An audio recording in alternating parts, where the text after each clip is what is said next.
Hello, my name is Jonathan Forster, and welcome to the Multi-Story Thinking Podcast. I'm an interior designer and educator. My job is to improve quality of life and productivity by helping people to create beautiful and practical spaces to live and work in. The Multi-Story Thinking Podcast takes an educational slant to the interior design world. So sit back, relax, as we help unravel the mysteries of interior design.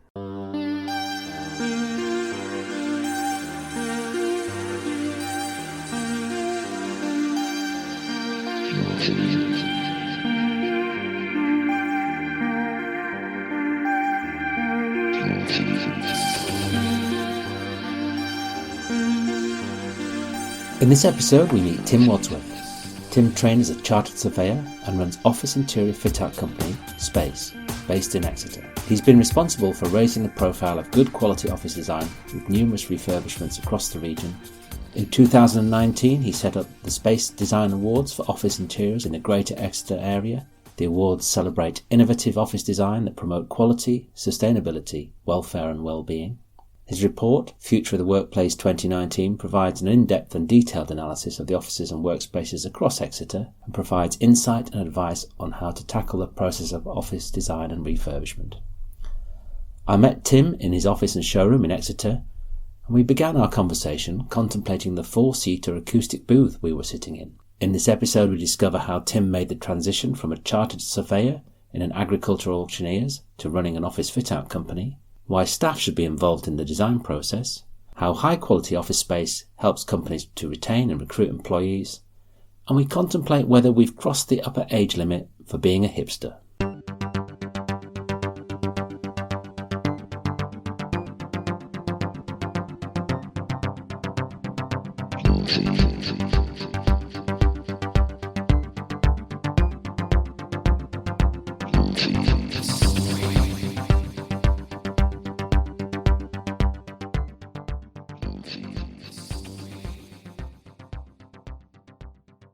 They put a load of these into Plymouth University. Okay. But the issue, well, the problem I saw with them is that they're just occupied by one person, and then that's it. You can't use them. Mm. So there were loads of them laid out. With one person in each. Yeah. If you're lucky, you can get in. Yeah. Beforehand. So they didn't do their homework, did they? No, they didn't. Because it sounds like they need one person pods. Exactly. Yeah. Future of the Workplace 2019. That's your report, isn't it? Yeah, so we collaborated with the Exeter Chamber and Exeter City Council to produce a report about the future of the workplace. And we sent out questionnaires through the Chamber of Commerce to every business in the Greater Exeter area, and with a load of questions about their workplace, about how they work. The main takeaways are only a third of the staff permanently based in the workspace, so that means they're somewhere else. Yeah. Over 80% of people sometimes work from home, which is quite interesting. I didn't realise there was that many. A third of employees lack the skills needed to make best use of technology. The takeaway is real struggle to find good quality space in Exeter at the moment, hence that 5 out of 10 rating. And suitability of current workspace, 7.5 out of 10. Not brilliant. No. And I think that's one of the biggest issues in Exeter at the moment, is a shortage of good quality office space. So we're based in Exeter, and do you think that's the same across the country? I mean, or in similar types of cities? I'm not an expert for the whole country, but the more people I talk to, friends and business contacts, they do say it's the same in Leeds or Worcester, or probably not London, but parts of London are like that as well. There's been more development in London than anywhere else.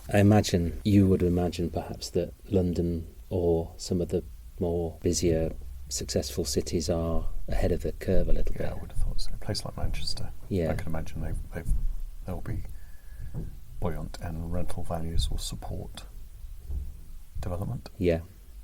A place like Exeter, where someone's been paying £19 a foot for an office in Southernhay, but you still have to get about £20 a foot to make it viable. Yeah. So most office rents in Southernhay are sort of £14-15 a square foot. I think that's what's holding us back.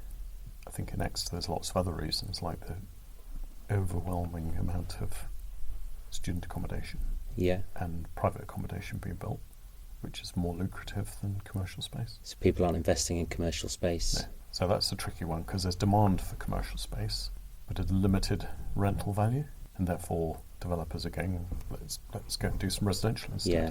The interest in these stats, where does that come from? Because you're not just... So that's from the questionnaire. Yeah. So that's based on the results that we had. But your returned. decision to do the research, what prompted you to delve into that? Curiosity as much as anything, and understanding our marketplace. Yeah. And I think it's part of a bigger project. So this is the Space Awards are part of this as well. It's just finding out what's going on in the market, but also trying to raise the game a bit. Raising awareness of some of the issues. Awareness of some of the issues, Yeah. getting people to think about workspace in a more intelligent way, getting companies to invest in their workspace as well, because they can see the benefits of doing that. Is it something to do with your background, your professional background, that you're more attuned to these factors? Perhaps? Probably, yeah. So I haven't come from a sales background. I've come from an advisory background. So I've been advising clients for 30 years, and I think that's part of that. It's quite a good question. And what was that role, just for the listeners? You were what did you train as when you were starting out? I was a chartered surveyor. Yeah. So I started it in agricultural auctioneers in Honiton. I finished up working as a partner in a firm in London and covering the southeast, and then moved back to the West Country where I was born from. And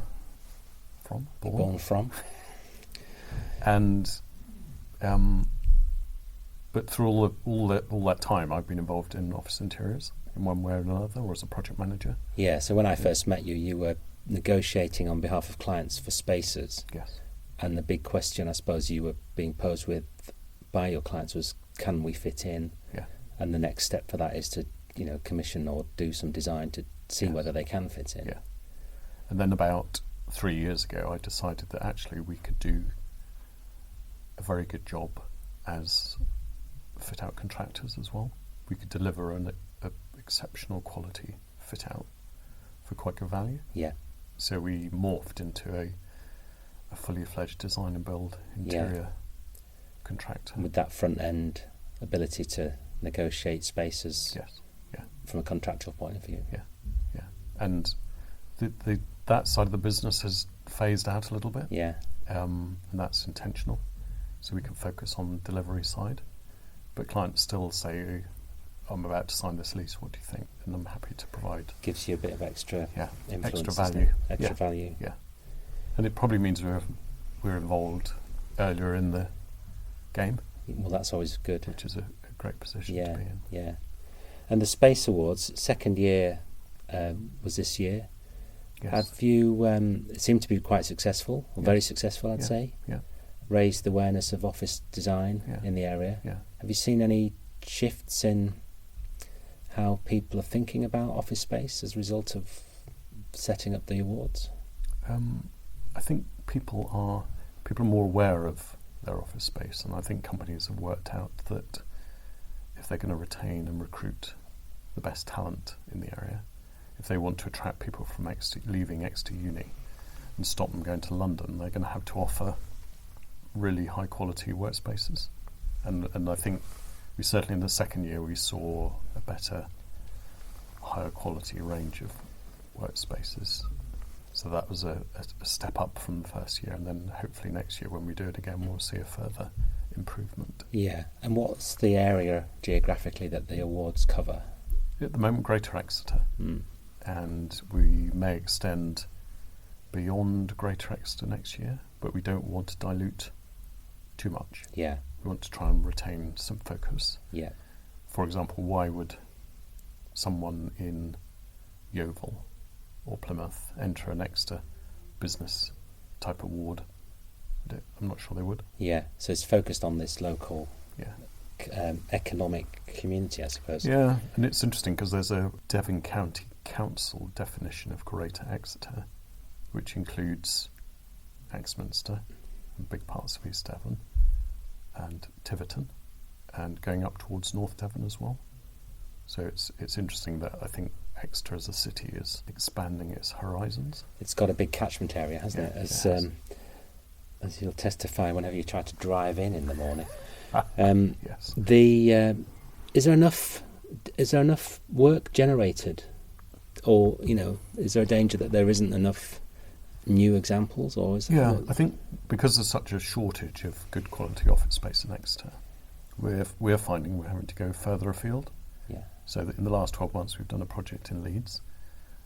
Admittedly, that was an Exeter-based client who happened to have premises in Leeds, and we've just won a project in Worcester, 2.5 hours up the motorway, and I think that's driven by the fact that there is a limit to what you can play with in the Exeter area. Yeah, as a business doing the fit outs, but in terms of the awards, there seems to be plenty of new office designs coming through. There are every year, and which is encouraging. It's encouraging, and obviously every business has an office, and they're thinking how they can get the best out of it.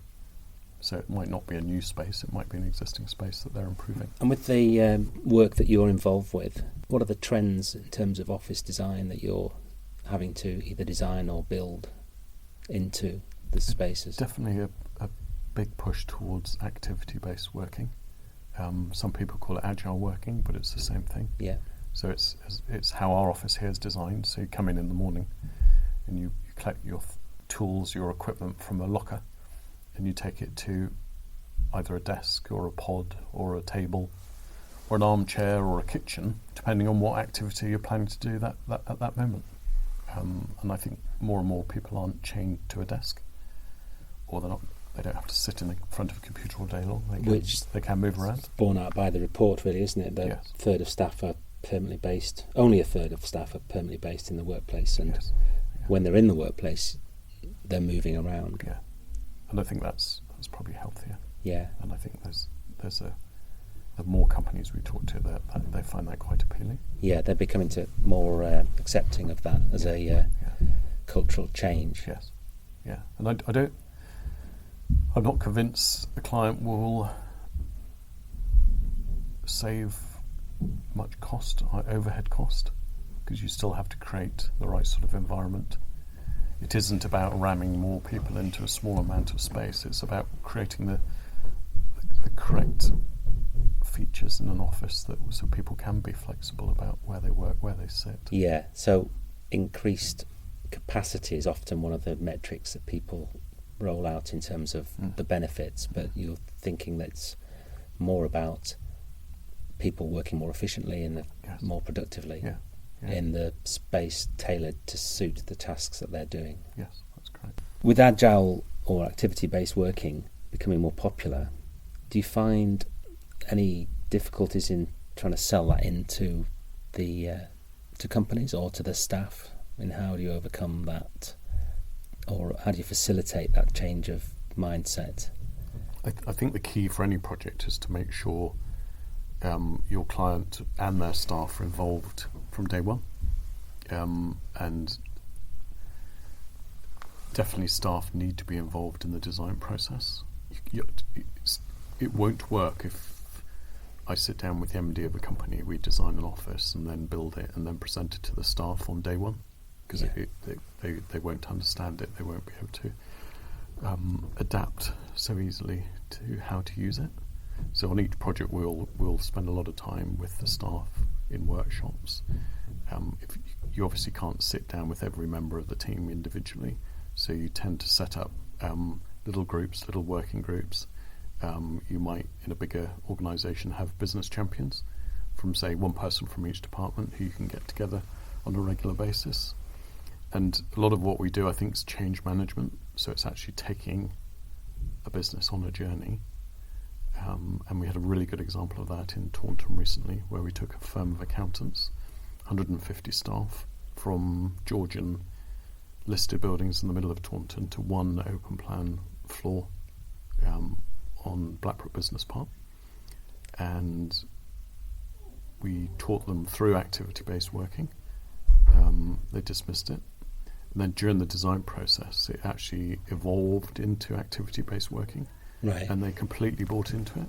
That's good. And they're a great client, very trusting were happy with our advice. We've delivered an activity-based working office, and they love it. They're really enjoying working in it. I think that sort of concurs with my experience of when you talk to people initially about activity-based working, they just think, no, it sort of sends alarm bells ringing.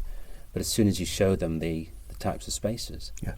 and they can actually sit down and imagine themselves doing the work, that it's almost like a revelation. They think, oh, this is brilliant, Yeah, I absolutely agree. And it's I think when you first start talking about it, people instantly think, oh, that's just hot desking. Yeah. And it's going to be ranks and ranks of cold desks with people slaving away in front of a computer, and that's not what activity-based working is. And that you've got to rush into work to grab your space. Yes, yeah.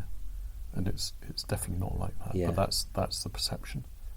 And I think once you get over that perception, and once you work with the staff and take them on that journey, they can see the benefit.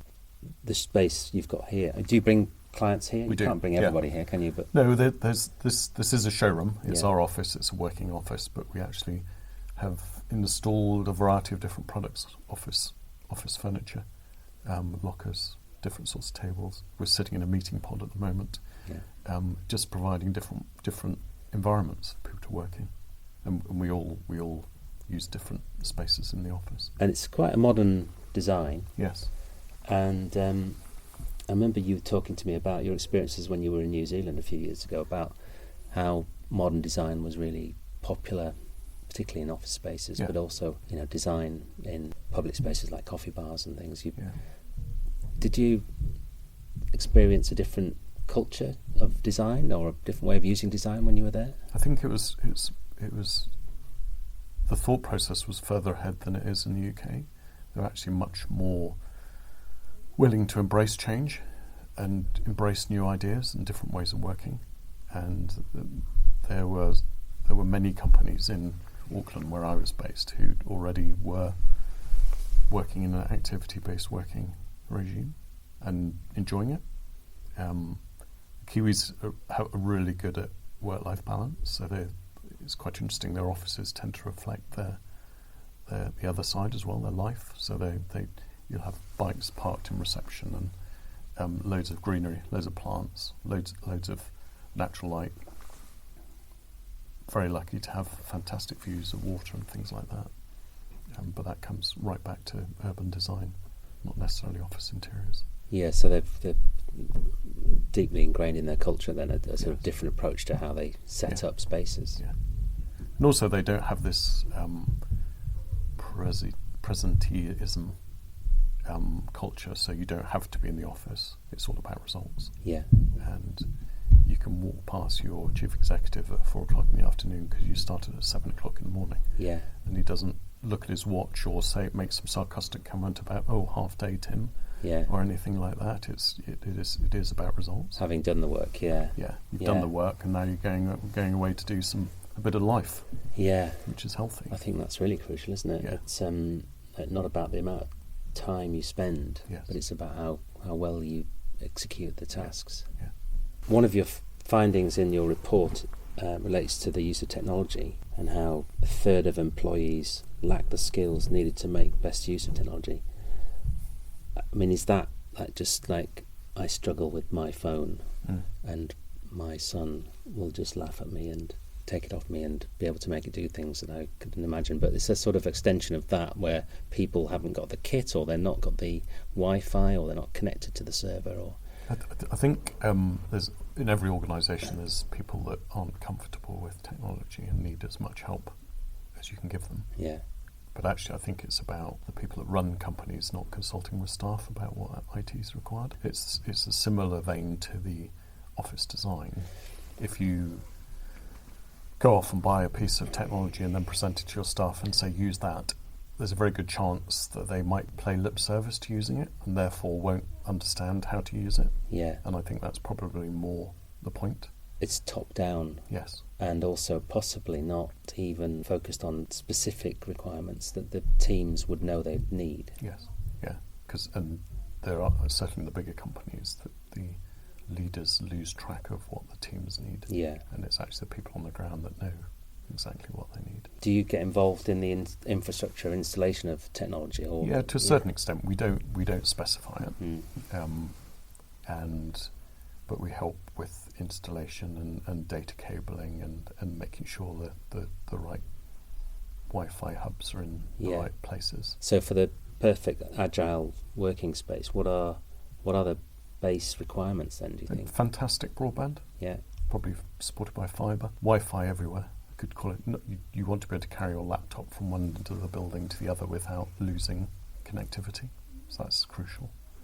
And obviously the key is, as I've just mentioned, laptops. You can't have activity-based working if you have a desktop computer that's stuck in one position. So either you should be able to log on to a terminal anywhere in workspace, or you should be able to carry a laptop around. What's happening? Crucial. It's an investment then, isn't it, in the kit? Yes.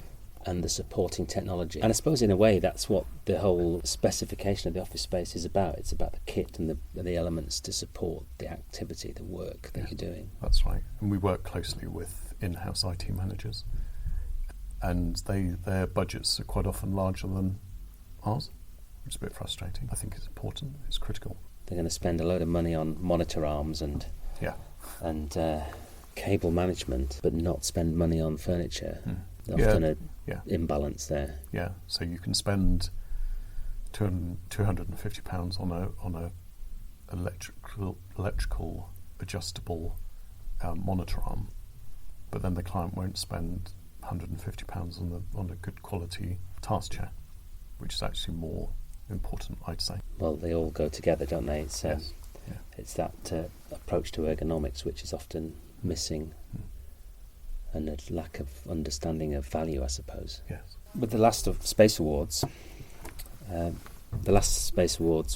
in September this year. Yes. What were the standout projects that you witnessed there? There was obviously the winners, OneServe. Yeah. Well, I say the winners, so they had the best. They won the best office. Yeah. You've got a number of categories, haven't you? Yeah, we've got 12 categories. Yeah. Including one for the best desk award. And that's that. I think we had about 13 entrants for the best desk award this year, whereas we had one last year. Well, that's an improvement, isn't it? And that's just for fun. That's about engaging people at different levels in an organisation. The lady who won it last year got a pay rise off the back of it because their company got a load of publicity. Oh, that's good. Which is good fun. Yeah. And so yes, OneServe won the best workspace award, and really high quality fit out in Sky Park. And quality is obviously important, but it isn't about spending loads of cash. They were quite intelligent about how much they spent. What's the judging criteria then for some of the categories? We have a checklist of about 10 points. So it's about what our estimate of how much they spent on the project, and if someone has spared no expense, then they'll be down marked for that. So value for money. Value for money. Staff engagement, which is crucial. Consideration of staff well-being as well in the environment. And OneServe, for example, had a fantastic staff room, breakout room, table tennis table, snooker table, gym, free fruit, free healthcare, free mental health care, free dental care. I know it all costs money, but it's a really good example of how they treat their staff. Yeah. And I think that's part of the workplace, in our opinion. Yeah, you think that, so those are sort of not necessarily design elements, are they? But they're features of the culture that supports the space. That's right. So we whilst we are judging the workplace, it's not just the physical aspects, it's the other aspects as well. So they delivered really good quality fit out, good value, staff were involved, and you could just tell their culture there is a really happy and relaxed environment. We had an award called the Coolest Workspace Award that was won by the Organic Agency this year and Crowdcube last year. How do you define cool? It's quite subjective. They tend to be slightly funkier offices. Yeah. Better use of recycling older bits of furniture that have quite an appealing look. Different floor treatments, so lots of polished concrete and timber surfaces. Less corporate, if you like, so less blue and grey carpet. Right. And just a little bit different. I suppose light fittings, no suspended ceilings. Yeah, so that's more kind of coffee shop vibe to it. Or Yes, yeah. This year we introduced a new award called the Sustainable Space Award, and we had a number of entrants, but we had to rule some of them out. They were sustainable businesses, but their workplace wasn't sustainable. So the only genuine sustainable workspace we found was Clinton Devon Estates. Right. So obviously they won it. And they have an office building that's been built to a passive house standard with the green roof. Yeah. We tried really hard to find other examples of sustainable office buildings in Exeter, and we couldn't find any. Yeah, what kind of initiatives would or could you have then that would tick that box? I think people have to evidence that they were able to recycle their materials during the fit out. So for example, on the Crowdcube project that we did, we were able to recycle some of the insulation materials, recycle the glass and the old partitioning. We'd like to see evidence of those sort of initiatives, and we didn't see any. Often all that stuff gets skipped, doesn't it? First week of strip out. Even if it's brand new. I think we're just trying to raise the profile of sustainable office fit outs, and I think based on this year's experience it's going to take some time. It's not really in the well, it's difficult, isn't it, because the time frames I think on building fit outs are so tight that and the margins so narrow that you haven't got time really to think about how to repurpose something.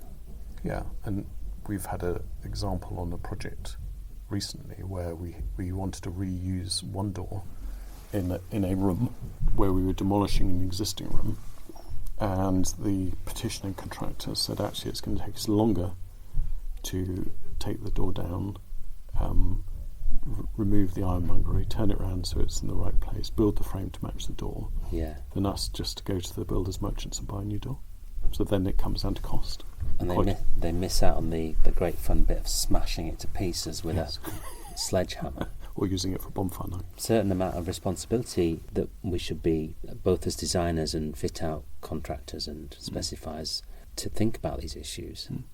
But it's hard sometimes to intervene, isn't it, in that process, which is cost driven. Yes, and it's not our money. Ultimately it comes down to the client, doesn't it? We can advise and we can recommend and we can cajole, but actually it's their money we're spending. Yeah. Are people investing more money in fit outs? Yes, I think they are. I think because people understand the benefit of spending money on fit out, and the key benefit at the moment is recruiting staff. Yeah. There's a real shortage of good quality staff in the Greater Exeter area, and one way to attract someone to your business is to create a really interesting and comfortable environment to work in. And if people have got choice, if everything else is equal, they're going to go for the nicer workplace. Yeah, particularly if they've got employee benefits bolted onto that. Yes, absolutely. We've added extra categories from 2018 to 2019. Those reflecting on trends that are coming through, or just things that you'd seen the year before that you thought were worth celebrating? I'm not aware of any other town or city in the UK that does a space awards promoting the office environment, the internal environment. There's awards for buildings. So I'm not saying we're making it up as we go along, but we are learning. We are learning year on year. We're changing and evolving it and adding extra categories on if we thought a previous year that we could have had a particular category. We're also taking categories out where there hasn't been any interest, or we felt that we'd drifted too far away from our remit, which is about promoting good quality workspace. And there's one award we dropped this year because it's drifting towards HR issues, and we decided as a team of judges that wasn't why we were here. And the group of judges, how do you recruit those?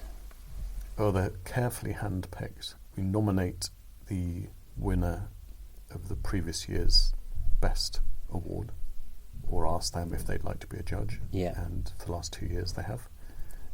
We've got people with experience in the commercial property market, so like Sally Basker at the Science Park, Marie Turner from Live West, who've recently relocated their Exeter office and their Cornwall office, and carried out fit outs themselves, so they're very experienced, and then local business people who have an interest in office interiors. There's quite a lot of expertise, isn't there? I think partly to do with the Science Park and the university. But also with the Met Office coming down to Exeter, there's been a draw of businesses in, hasn't there? Yes, it has, and there's we mustn't forget the support that business gets from Exeter City Council. Yeah. They're very proactive. If you're looking to relocate to a region, they're there banging the drum and encouraging and helping, providing whatever assistance they can to get companies into Exeter. And then when they're here, they're very supportive, and we find them very helpful to work with and collaborate with. Been in this area for quite a few. How many years have you been here? I was born in Exeter, moved back down here in 2002, and then had 2 years in New Zealand. And in that time, since you've been back, the design in Exeter, has the office design landscape changed?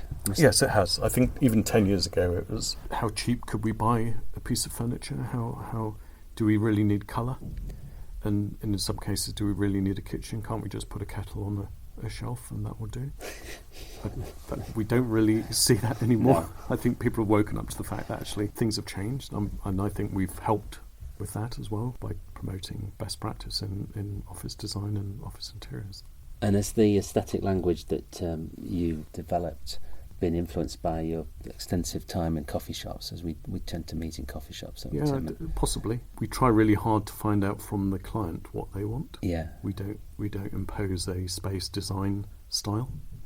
Yeah, I love hipster coffee shops, so I'd rather be sitting in that sort of environment than any other environment. It's not always appropriate for the companies you're working from. No, it's not. It's, we're now sitting in a very blue corporate meeting pod, and it's not at all hipster. But I think it's appropriate to show clients different types and styles of fit out. Let's be honest, Tim. Neither of us are really hipsters either, are we? I think we're too old. Too old to be hipsters. Yeah, well, I am anyway, Jonathan.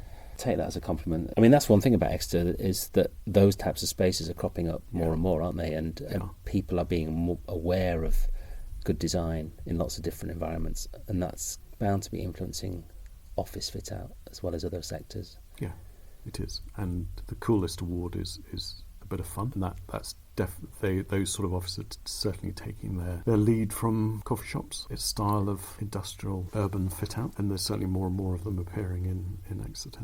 There's virtually one on every street now. That's sort of ironic, isn't it, that it's almost the standard design for a new coffee shop. Yes. For 2020, what have you got coming in for the awards, or is that still under wraps? It is under wraps, but actually we need to find more sustainable office projects in Exeter.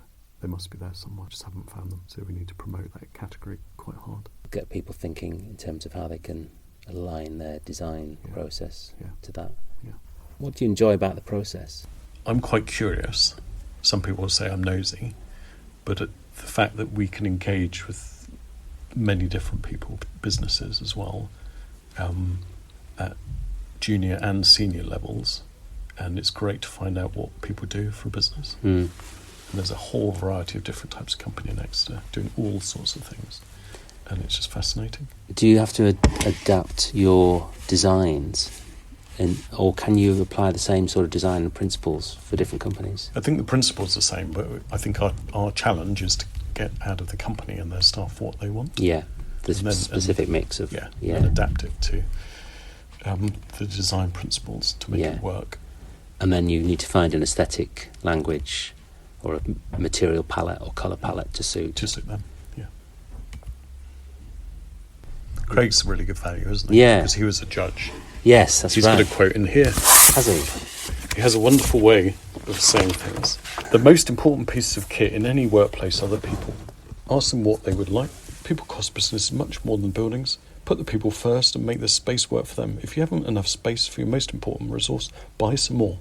I listened to him do a presentation at the Land Rover Experience place and it was I missed that. Welfare. It was really good. So Corolla Becker did a bit, he did a bit, and Craig's was so lively. He even got the F word in a couple of times. He didn't swear on my podcast, but he certainly doesn't hold back, does he, in telling you like how you could piss away your money by putting an amazing office in your space if you don't do it right. I mean, that's critical, isn't it? I mean, we talk about employee engagement. We've talked about that loads of times, haven't we? And we've all done it. And Craig champions it. He's done all the research. Yes. and the stats are amazing. And I think if you can build that into the process, I think the result's going to be better, isn't it? Yeah. In the outcome. Yeah, definitely. Yeah, I agree. It's actually amazing how many people are doing what they think is employee engagement, but it's not effective employee engagement. It's almost preaching. Yeah. Or selling to the employees. Is it not necessarily engaging? Yeah, it's sort of ticking the box. Yes. Yeah. And that's a bit dangerous, really. Some employers are scared that staff will want jacuzzis and exotic coffee machines and beer fridges and things like that. And all the staff want those, but it doesn't mean they're going to... They don't need all that, do they? Choices and they don't want it, actually. No. We did a questionnaire with one company, and there was a goldfish wall requested, which wasn't really practical, but pretty much everything else, like I'd like to be closer to the plug socket sort of thing. Yes. Fundamental. I'd like a plug socket. Yeah. It's that sort of level of detail that can make a real difference to the experience of people working.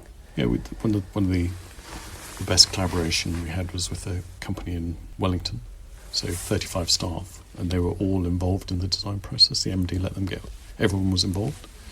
And the funniest piece of feedback we got was from a member of staff who said they don't want to be sitting right next to the toilet because they're fed up with the noise. Right. Which is quite funny. Yeah. Well, that makes sense, doesn't it? The noise, though. Yeah. That's a bit Mind frightening. boggles. Yeah. It's nothing to be frightened of, though, I think, is asking your employers what they want. No, and because actually you'll get to the nub of it quicker and probably get a better result and a space that employees want to work in. Yeah. And because it's theirs. They've helped design it. Yeah. That's the difference. Bought into it. Yeah. Before it's even built. So that must make your life easier, does it? As a designer, sometimes. fit out. Yeah. Sorry, not sometimes. Most of the time. Yeah. Every now and then we find staff are competing with each other, or that you have internal conflicts that they're trying to resolve through you. And that's not much fun. That can be a bit time consuming, especially if the owners or the business leaders let that happen. The design becomes something to fight about. Yeah.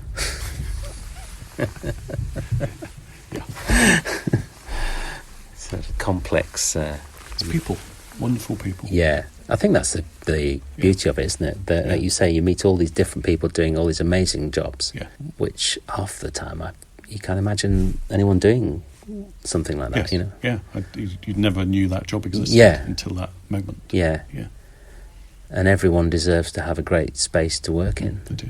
Yeah, and we've all visited buildings which you walk in. The minute you walk in, you think, I just want to get away from here. They're depressing, and that can't be good for your well-being and your motivation. That's right. You just want to get away. The process is quite hard work, actually. It's very intense. We spend hours with our clients, and we do a lot of hand-holding. The bit I really enjoy is that Monday morning when the clients and their staff are arriving at their new office with big grins on their face. Day one of an install. An install. They on all of our projects, they are completely overwhelmed by the appearance and the quality of the fit out and how their work environment's improved. And I've even seen tears of joy on that first day, and that's why I do this. Yeah, that's the transformation. Purpose. I think that's a great thing. I can relate to that because it's a powerful thing, isn't it, to change the space of someone who's maybe working there for years. And certainly the company in Taunton, there was one partner who'd been in the same room for 28 years. Right. And he had an old desk with a wonky leg and a 4-drawer filing cabinet in the corner. Yeah. And he's moved to an open plan environment with pods and breakout areas and collaboration tables and lots of different meeting facilities, and he absolutely loves it. That's brilliant. Yeah, it's fantastic. So seeing the impact. Yeah, making a difference. And it's not just about making pretty offices, it's actually making an environment where companies can be more productive and therefore more profitable and improve staff well-being at the same time.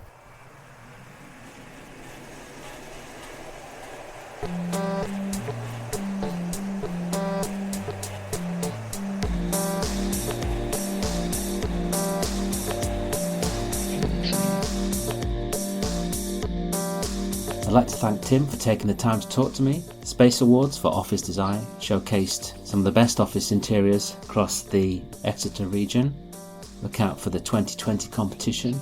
And his report is available as a PDF. There's a link on the show notes to get hold of a copy of that.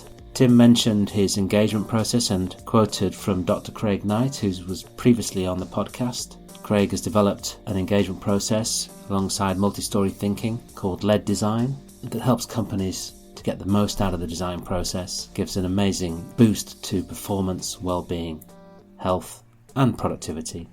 If you want to find out more about that, give me a call, drop me a line at Multi-Story Thinking. We've got one more episode in the series before we break for Christmas, featuring Iris Dunbar. Iris runs the Interior Design School in London, former chair of British Institute of Interior Design. We'll be finishing off with a Christmas special with my co-host Kay. I'd like to thank Kay for all her help during the setting up and running of this first series. She's been great in planning and organising in the background. So thanks again, Kay. Dave Clark from Eye on the How for all his technical support. And of course, Mark Frith for the music. Thanks for listening. See you again soon. Bye.